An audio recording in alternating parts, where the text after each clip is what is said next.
반갑습니다. 고3 독서 사회문화 8번 핵심 개념과 배경 지식 미리 보기 시작하도록 하겠습니다. 자, 먼저 이 글은 화폐의 기능과 가치에 대해서 이야기하고 있는 글입니다. 화폐가 지닌 기능 그리고 역할을 통해서 화폐의 속성을 설명하고 있는데요. 화폐가 상품을 교환할 때 쓰이는 수단인 동시에 가치의 척도 단위이고 또 가치 저장의 도구 역할을 한다고 본문에 제시되어 있습니다. 그리고 화폐의 역할과 기능을 정확하게 이해하고 난 다음에 화폐의 속성을 파악하면서 읽는 것이 중요한 것 같습니다. 그리고 문항에서도 화폐 기능을 고려해서 화폐가 지닌 특성을 제대로 파악하고 있는지 여러분에게 묻고 있습니다. 첫 번째 개념으로 교환의 수단이라는 내용이 나옵니다. 재화나 용역의 간접 교환 수단인 화폐의 기능에 대해서 설명하고 있는 것이죠. 다시 말해서 거래 과정에서 화폐가 일반적인 지불 수단으로 사용된다는 것을 의미합니다.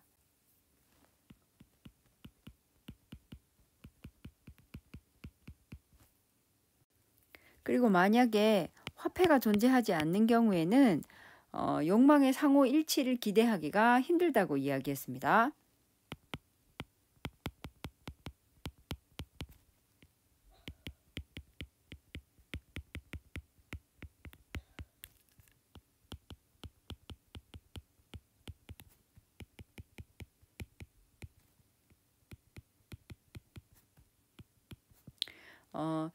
그래서 서로 원하는 물건 갖고 있는 사람을 이렇게 찾아다니려고 하면 엄청나게 많은 시간과 노력이 필요하겠죠. 그래서 화폐가 일반적으로 지불 수단으로 사용이 되면 거래 비용을 줄여준다는 얘기입니다. 찾아다닐 그 시간과 그 노력을 줄여두니까 거래 비용을 줄여줘서 경제 발달에 큰 바탕이 됐다고 할 수 있습니다. 그리고 교환 매개 기능은 여러분이 아시는 것처럼 화폐의 가장 중요하고 본원적인 근본적인 기능이라 할 수 있겠습니다. 두 번째 핵심 개념은 가치를 표현하는 척도라는 것입니다. 재화나 용역의 상대가치 관계를 표시하는 기준이 화폐가 하는 역할이라는 겁니다. 쉽게 말해서 상품의 가치를 화폐로 나타내는 것이고 물건에 매겨지는 가격 이런 것을 가치를 표현하는 척도 화폐의 역할이라고 하겠습니다. 예를 들어서 스마트폰 가격을 10만 원이라 하고 컴퓨터 가격을 100만 원으로 표시하는 경우에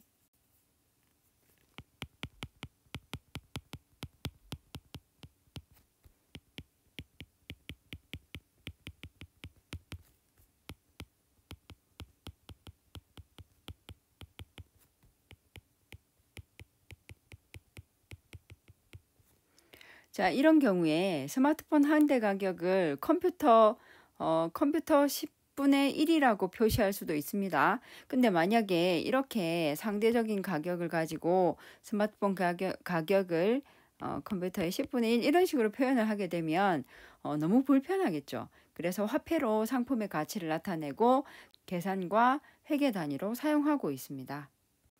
그리고 세 번째 핵심 개념은 화폐가 가치를 저장하는 수단이라는 겁니다. 시간이 지나도 물건을 살 수 있는 능력이기도 하고 구매력을 보관해주는 역할을 한다고도 설명할 수 있습니다. 현재 구매력을 미래로 이전시킨다라고 표현할 수도 있는데요. 만약에 여러분이 지금 물건을 팔고 돈을 받으면 돈을 가지고 있다가 나중에 다른 물건을 구입하는 데도 사용할 수 있는 거죠. 그래서 가치 저장 기능이 있다고 이야기할 수 있습니다. 하지만 화폐가 그 교환 매개 수단으로 유동성이 높아서 좋긴 하지만 만약에 물가가 오르는 경우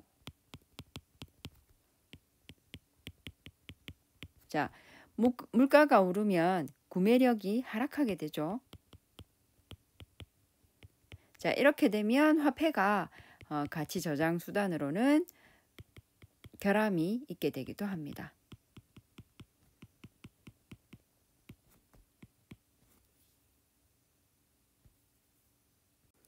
그리고 몇 개의 어휘를 살펴보고 가도록 하겠습니다. 주화라는 단어가 등장합니다. 쇠붙이를 녹여서 만든 화폐를 주화라고 이야기하고 쇠붙이 녹여서 만드는 것 자체를 주화라고도 이야기합니다. 자, 그리고 지정자라는 단어가 등장합니다. 자, 어떤 특정 기능이나 역할, 자격 등을 가리키어 확실하게 정해주는 존재라는 뜻입니다. 자, 그리고 명목가치라는 단어가 등장합니다. 자, 재화나 서비스의 물가가 상승할 때 장래 각 시점에서 상승한 금액을 명목가치라고 말합니다. 또 명목가치는 물가가 반영되지 않은 가격이기도 합니다.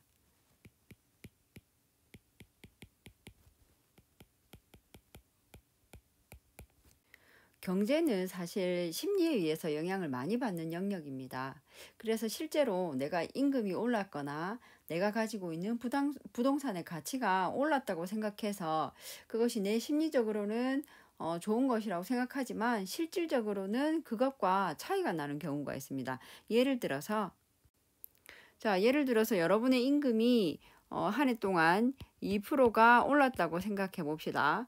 자, 그런데 그럼 만약에 2%가 올랐다면 내가 100만 원을 받았으면 내 월급은 102만 원이 된 것이죠. 그런데 만약에 물가도 2%가 오른다면 자, 물가가 2% 오른다면 내 급여가 실질적으로 오르지 않은 거죠. 그러면 이 급여의 실질적인 가치는 100만 원이 되는 것입니다. 그래서 임금에 있어서 실질 가치는 인상된 그 실수령 금액하고 물가의 상승률에 따라서 결정되는 거죠. 자, 그래서 그럴 경우에 명목 가치는 자, 2% 오른 것을 반영한 102만 원이 되겠지만 자, 실질 가치는 자, 물가가 올랐으니까 100만 원이 여전히 100만 원이 되는 것입니다. 자, 그리고 이 글의 구조는 그렇게 복잡한 구조를 가지고 있는 것은 아니었습니다. 자, 화폐의 기능과 역할에 대해서 정리를 하고 있습니다. 자, 첫 번째는 화폐의 매개 수단으로서의 역할을 설명을 하고 있죠. 자, 우리가 어떤 필요한 재화로 교환하는 그런 수단으로서의 기능을 담당하고 있다. 자, 그런 내용이 나와 있었습니다. 자, 그리고 두 번째 재화의 기능이 제시되어 있는데 자, 재화 가치를 나타내는 공통의 어떤 가치 척도의 기능을 담당한다는 것이 제시문에 나와 있었습니다. 자, 그리고 세 번째 가치 저장의 수단이라고 이야기했습니다.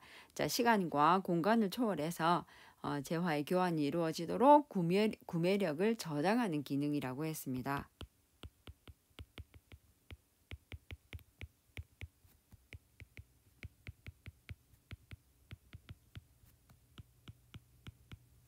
자, 이렇게 세 개의 기능과 역할을 이야기하고 맨 마지막 문단에서는 이렇게 정리했습니다. 자, 사람들 간의 그 신용과 신뢰가 전제되어야 화폐의 기능을 올바로 수행할 수 있다로 글을 마무리하고 있습니다. 그래서 이 글은 화폐의 기능을 이렇게 차례차례 병렬적으로 제시를 하고 있는 거죠. 그래서 각 문단에서 설명하고 있는 화폐의 기능을 정확하게 파악을 하고 난 다음에 이렇게 3번 문제와 4번 문제의 경우처럼 구체적인 그 보기로 제시되는 구체적인 사례에 적용을 해야 그 문항을 풀 수 있는 그런 대표적인 그 형태였습니다. 자, 이 문항을 풀 때는 그 지문에서 해결 실마리를 빨리 찾는 게 제일 중요합니다. 자, 지문에 제시되고 있는 화폐의 교환이나 가치 척도, 가치 저장의 기능을 명확하게 파악하고 있으면 각각 3번, 4번에 나오는 그 개별적 화폐의 속성에 대해서 이런 여기에 등장했던 상평통보나 당백전에 있는 특성하고 어떻게 관계되는지 그 잘 연결해서 문항을 푸시면 되는 내용이었습니다. 자, 여기까지 기본 내용에 대해서 살펴봤는데 수업하기 전에 꼭 문제 한번 풀어보시고 수업에서 다시 만나서 이야기했으면 좋겠습니다. 자, 고생하셨습니다.